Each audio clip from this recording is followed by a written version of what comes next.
Hi friends, నేను మీ భాస్కర్ మేకల. So మొత్తానికైతే ఫ్రీ ఎగ్జిస్టింగ్ ఓటింగ్ అనేది చాలా ఇంట్రెస్టింగ్గా నడుస్తుంది.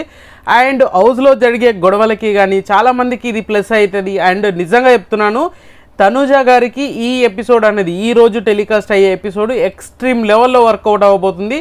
ఈమెకు కంప్లీట్గా ఒక ఫ్యాన్ బేస్ను కూడా క్రియేట్ చేసేంత కంటెంట్ అయితే ఖచ్చితంగా రాబోతుంది. ఎందుకనంటే హౌస్ హార్మోనీ మొత్తం అంటే ఓనర్స్ మొత్తం అందరూ కలిసి ఈమె మీద అటాక్ చేసినట్టుగానే ఉంటుంది. So Tanuja versus house owners ఉంటారు కదా, ఆరుగురు లాగా వర్సెస్ లాగా మారిపోయింది అనమాట. ఆ రేంజ్లో కంటెంట్ రాబోతుంది. ఆ రేంజ్లో ఈమె చాలామంది అని అంటున్నారు సింపతి వర్కౌట్ చేస్తుంది. మామూలుగా కాదు, ఫుల్ ఆన్ ఎమోషనల్గా ఏడ్ చేస్తుంది. త్రూఅవుట్ నైట్ అంతా ఏడ్చుకుంటూనే కూర్చుంది అని అంటే ఖచ్చితంగా మీరు చూసాక ఈమె సింపతి కోసం ఆడియన్స్ నుంచి ఏదో రాబట్టాలి అని చెప్పేసి అనుకోవడం అయితే కరెక్ట్ కాదు. ఎందుకంటే తనుజ గారి క్యారెక్టర్ ఆల్రెడీ ఇంతకు ముందుకే ప్రీవియస్గా మన కుకింగ్ విత్ జాతిరత్నాల్లో కూడా ఆమె ప్రతి చిన్న విషయాన్ని కూడా చాలా ఎమోషనల్గా ఫీల్ అవుతుండే. ఆల్మోస్ట్ జడ్జెస్ ఏదైనా నెగిటివ్ కామెంట్ ఇచ్చినా ఏడ్ చేసేది, అండ్ పాజిటివ్గా ఇచ్చినా కూడా ఆమె అంత కళ్ళకి నీళ్ళు వచ్చేటి. అంత ఎమోషనల్ పర్సన్ అండ్ అంత సెన్సిటివ్ పర్సన్ కూడా. సో ఏదైనా మాట్లాడేటప్పుడు మాత్రం అంత క్లారిటీగా ఉంటుంది, గట్టిగా దుమ్ము లేపే అంత గట్టిగానే ఉంటుంది. అది క్లియర్గా చెప్పుకోవాల్సిందే. ఎవరు ఎన్ని అనుకున్నా ఏమనుకున్నా కూడా చాలా అంటే చాలా క్లారిటీగా ఉంది ఆ విషయంలో. సో నాకు అది చాలా బాగా నచ్చింది. మీరు ఎవరు ఎన్ని అనుకున్నా ఏం చేసినా కూడా సో అది చాలా ఇంట్రెస్టింగ్గా అనిపించింది నాకైతే. సో అది వర్కౌట్ అవుతుంది కూడా ఈమెకు ఖచ్చితంగా ఈ సిచ్యువేషన్కి అయితే. సో తనుజ గౌడ సో టాప్లో ఉంది అండ్ టాప్ పొజిషన్ లీడ్ చేస్తుంది. అండ్ ఓవరాల్గా ఏమన్నా ఓటింగ్గా 23% తోటి ఈమె టాప్ పొజిషన్ లీడ్ చేస్తూ ఉంది. అండ్ ఈ రేంజ్ అనేది ఎక్స్పెక్ట్ చేశారంటే, బట్ ఉన్న వాటిలలో ఉన్న హౌస్లో అందరిలో మ్యాక్సిమం కొంత గొప్ప ఇప్పుడు భరణి కూడా ఆల్మోస్ట్ నామినేషన్లోకి వచ్చుంటే బాగుండేదేమో. సో ఎవరి స్ట్రెంగ్త్ ఎంత, ఎవరి స్ట్రెంగ్త్ ఏ విధంగా ఉంటుంది అనేది అయితే క్లియర్గా అర్థమైపోతుంది. అలాంటి సిచ్యువేషన్ని ఈ తనుజ కూడా ఒక్కతే లీడ్ చేస్తుందంటే లీడ్ చేసే ఛాన్సెస్ ఉన్నా కూడా భరణి ఉంటే ఇద్దరు పోటాపోటీ ఇప్పుడు ఉన్న వాళ్ళలో కొంతవరకు బెటర్ హౌస్ మేట్స్ ఎవరన్నా ఉన్నారు అంటే వాళ్ళే అనమాట. అది మిస్ అవుతుంది. అది ఆ ఒక్కటి కానీ ఉండుంటే వీళ్ళిద్దరు ఇట్లా ఎవరు విన్నర్ అయ్యే ఛాన్సెస్ కూడా ఉంది అని అనొచ్చు. ఇప్పుడు ఉన్న పరిస్థితులలో అయితే పెద్దగా ఏం వర్కౌట్ అవుతలేదు. కామనర్స్ అయితే మరీ దారుణంగా బిహేవ్ చేస్తున్నారు. అండ్ ఈమెకు 23% తోటి టాప్ పొజిషన్లో ఉంటే, అండ్ ఇంకొకటి కూడా ఏంటంటే ఈ ఇష్యూ ఏదైతే ఉందో, ఈ తనుజ వర్సెస్ కామనర్ ఇష్యూస్ ఏదైతే ఉందో అది జెన్యున్గానే ఉంటుంది. ఆమె ఎమోషనల్గా ఫీల్ అయింది అన్నప్పుడు కూడా చాలామంది ఈ సిచ్యువేషన్ని ఆమె ఎన్ని షోస్ అయినా చూడండి, ఆమె ప్రీవియస్గా చూసినట్లే ఎక్కడ మాట్లాడినా కూడా ఆ ఎమోషనల్ అనేది ఖచ్చితంగా ఉంది ఆమె దగ్గర నుంచి. ఇది జనాలు చాలామంది మరి నెగిటివ్గా అనుకుంటున్నారా, చూడక ఈ మాటలు అంటున్నారో తెలియదు, కానీ నిజంగా ఎమోషనల్ పర్సనే తనైతే. సో ఇంత రీసెంట్గా జరిగింది కాబట్టి కుకింగ్ విత్ జాతిరత్నాలు అనేది అది చూస్తే అర్థమైపోతుంది అనేది ఎగ్జాంపుల్ అనమాట. సో తర్వాత పొజిషన్ వచ్చేసరికి సుమన్ శెట్టి. సో సుమన్ శెట్టికి ఓటింగ్ ఏంద్రా ఈ రేంజ్లో ఉంది.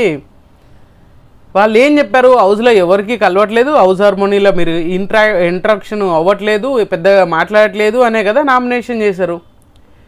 సో ఈయనకు ఓటింగ్ అనేది మామూలుగా లేదు, ఓ రేంజ్లో ఓటింగ్ అంటే ఆల్మోస్ట్ తనుజకి దగ్గర ఉన్నట్టే 21% నడుస్తుంది. 21% నడుస్తుంది అంటే ఈయన చాలామంది అంటున్నారు ఈసారి Suman Shetty tata bye by చెప్పబోతున్నాడు అని చెప్పేసి చాలామంది అంటున్నారు. బట్ ఈసారి సుమన్ శెట్టి ఖచ్చితంగా టాటా బై బై చెప్పట్లేదు. అలాగని చాలామంది అనుకుంటున్నారు సంజన వెళ్ళిపోతుంది అని అనుకుంటున్నారు. బట్ సంజన కూడా ఈ వీక్ అయితే ఖచ్చితంగా వెళ్ళదు.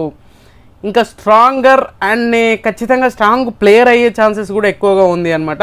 సో చూడాలి ఏం జరుగుతుందని. సుమన్ శెట్టి గారు సెకండ్ పొజిషన్ 21% తోటి. అండ్ తర్వాత వచ్చేసరికి ఇమ్మాన్యుయల్ ఉన్నాడు.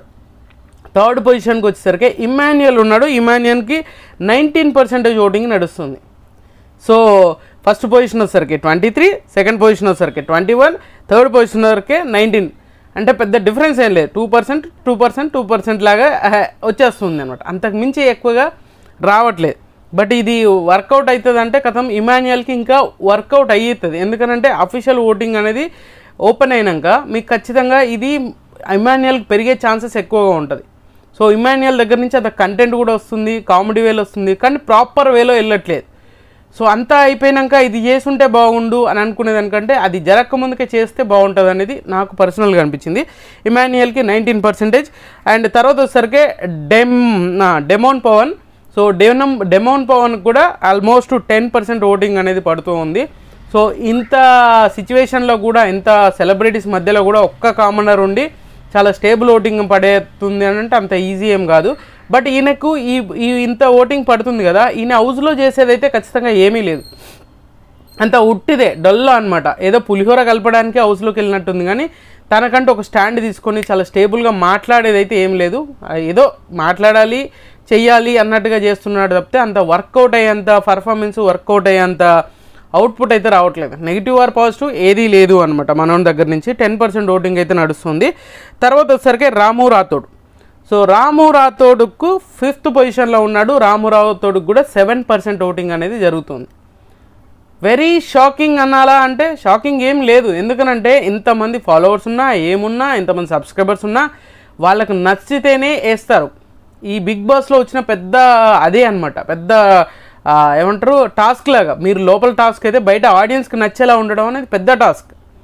మీకు ఎంతమంది 1 మిలియన్ సబ్స్క్రైబర్స్ ఉన్నా, మిలియన్ ఫాలోవర్స్ ఉన్నా కూడా అక్కడ సిచ్యువేషను నచ్చితేనే వేసేంత వరకు వెళ్తుంది తప్పితే లేకపోతే వెళ్ళదు. అది క్లియర్గా అర్థం చేసుకోవాల్సిందే, ఎవరు ఎంత చేసినా ఏం చేసినా కూడా. సో రాము రాథోడ్కి కూడా 7% ఓటింగ్ పడుతుంది. అండ్ రీతు చౌదరికి కూడా 7% ఓటింగ్ పడుతుంది. Very surprising. రీతు చౌదరికి నిజంగా ఓటింగ్ పెరుగుతుంది, ఓటింగ్ ఎక్కడో ఉండాలి. అండ్ 1st, 2nd పొజిషన్లో ఉండాల్సిన రీతు చౌదరి, ఎందుకంటే సోషల్ మీడియాలో బాగా యాక్టివ్గా ఉంటుంది అండ్ చాలామంది సపోర్టర్స్ ఉన్నారు. ఇన్ని జరిగినాక కూడా ఈమె 6th పొజిషన్లో ఉండడం అనేది అంటే కొంచెం ఊహించలేని విషయం అనమాట. సో షాకింగ్ ఓటింగే ఈమెకు. అట్లీస్ట్ ఒక 15-16% ఓటింగ్ అన్న పడుతుందేమో అనుకున్నాను, బట్ అంత వర్కౌట్ అవ్వట్లేదు. సేమ్ ఈమెను చూస్తుంటే, హౌస్లో చూస్తుంటే మనకు విష్ణుప్రియ గారిని చూసినట్టు అనిపించట్లే, రీతు చౌదరి గారిని చూస్తుంటే మనకు విష్ణుప్రియని చూసినట్టుగానే అనిపిస్తుంది. ఆ కంటెంట్ కానీ, అది కానీ, ఆ డ్రామా ప్లే చేయడం కానీ ఆల్మోస్ట్ అంతనే ఉంటుంది. జెన్యున్గా అనిపించినా కూడా వాళ్ళ నేచరే అదే అన్నట్టుగా మనకి ఇంజెక్ట్ చేస్తున్నారేమో అనిపిస్తుంది. రీతు చౌదరి విషయంలో అదే జరుగుతుంది అండ్ విష్ణుప్రియ విషయంలో అదే జరిగింది. ఈమెకు కూడా 7% ఓటింగ్ పడుతుంది. అండ్ తర్వాత వచ్చేసరికి సంజన గారు. ఇంత నెగిటివిటీ వచ్చింది కదరా మీకు అందరికీ తెలిసిన విషయం. ఇంత నెగిటివిటీ వచ్చినాక కూడా ఈమెకి ఈ రేంజ్లో ఓటింగ్ పడుతుంది. 7% ఓటింగ్ పడుతుంది ఈమెకు. ఇక్కడ ఆలోచించాల్సిన విషయం ఏంటి అని అంటే, బిగ్ బాస్లో నెగిటివ్ ఆర్ పాజిటివ్, నెగిటివ్ చూసే వాళ్ళు ఎంతమంది ఉంటారో పాజిటివ్ చూసే వాళ్ళు అంతమంది ఉంటారు. పాజిటివ్ చూసే వాళ్ళు ఎంతమంది ఉంటారో నెగిటివ్ చూసే వాళ్ళు కూడా అంతేమంది ఉంటారు. సో నీకు ఒక వేలో ప్రొజెక్ట్ అయింది అని అంటే ఇంకొక వాళ్ళకి ఇంకొక వేలో ప్రొజెక్ట్ అవుతారు. సో అలాంటప్పుడు ఖచ్చితంగా ఈమెకు, ఇప్పుడు మనం ఏదైనా టాపిక్ వచ్చిందనుకోండి, సపోర్ట్ చేసే వాళ్ళు ఎంతమంది ఉంటారో దాన్ని వ్యతిరేకించే వాళ్ళు కూడా అంతేమంది ఉంటారు. సో అలాగా మీకు నచ్చిన వాళ్ళు ఎంతమంది ఉన్నారు, నచ్చే వాళ్ళు కూడా అంతేమంది ఉంటారు. నచ్చడం నచ్చకపోవడం అనేది ఒకటి చూసే విధానాన్ని బట్టి ఉంటుంది. నాకు నచ్చలేదంటే నీకు నచ్చలేదని కాదు కదా, నీకు నచ్చలేదంటే నాకు నచ్చాలని ఏం లేదు కదా, నీకు నచ్చలేదు నాకు నచ్చలేదు అనుకోవచ్చు. ఒక్కొక్కసారి ఒక్కొక్క అభిప్రాయం ఉంటుంది. సో అది ఈమెకు వర్కౌట్ అవుతున్నట్టు అనిపించింది నాకైతే.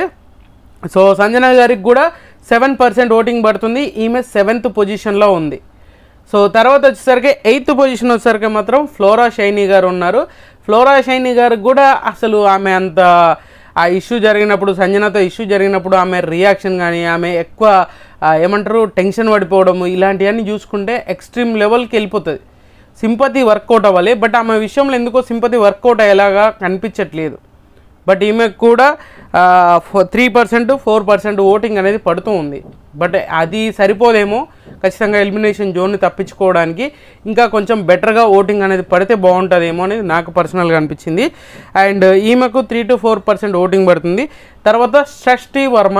So last but the least అన్నట్టు మోస్ట్ కాంట్రవర్షియల్ పర్సన్ అని చెప్పేసి సోషల్ మీడియాలో ఒకప్పుడు ఉండే. ఇప్పుడు ఆ పర్పస్ ఏ చిన్న విషయంలో కూడా పెద్దగా కనిపించట్లేదు. ఎక్కువ లీడ్ తీసుకొని హౌస్లో అందరిలో ఒకరిలాగా ఉంది, కానీ అందరిలో ఈమె కనిపిస్తున్నట్టుగా ఎక్కడ ఏ చిన్న మూమెంట్ కూడా పెద్దగా కనిపించట్లేదు. సో అది అంతకుమించి ఇంకేం లేదు. ఈమె 2% ఓటింగ్ అనేది క్లియర్గా నడుస్తూ ఉంది. సో ఫ్లోరా షైన్ గారు ఈమె కంటే ఒక 1 or 2% ఎక్కువనే ఉన్నారు. బట్ ఓవరాల్గా అఫీషియల్ ఓటింగ్ కూడా ఎక్కువ రోజులు ఉండదు కాబట్టి 3 days ఉంటుంది. ఈరోజు ఓపెన్ అవుతుంది. ఈరోజు అంటే ఆల్మోస్ట్ మీకు ఎపిసోడ్ అయిపోయాక ఆల్మోస్ట్గా ఇచ్చేస్తారు. ఈరోజు నైట్ అంతా ఉంటుంది, రేపు మార్నింగ్ ఎల్లుండి.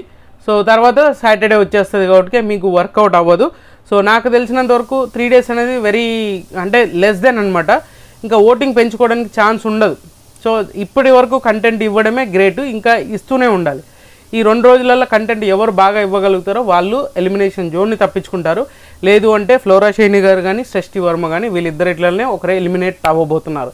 సో సుమన్ శెట్టి ఎలిమినేషన్ అవుతాడంటే ఇంత ఓటింగ్ పడుతుంటే ఎలా అవుతాడో మరి చూడాలి ఏం జరుగుతుందని. సో ఓవరాల్గా first day free existing voting అనేది ఈ విధంగా ఉంది. సో ఖచ్చితంగా మీరు ఎవరికి ఓట్ వేసారనేది కింద కామెంట్ చేయండి. సో ఖచ్చితంగా ఈ వీడియో మీకు నచ్చిందని కూడా నచ్చితే లైక్ చేయండి, షేర్ చేయండి, కామెంట్ చేయండి, సబ్స్క్రైబ్ చేయడం మర్చిపోవద్దు.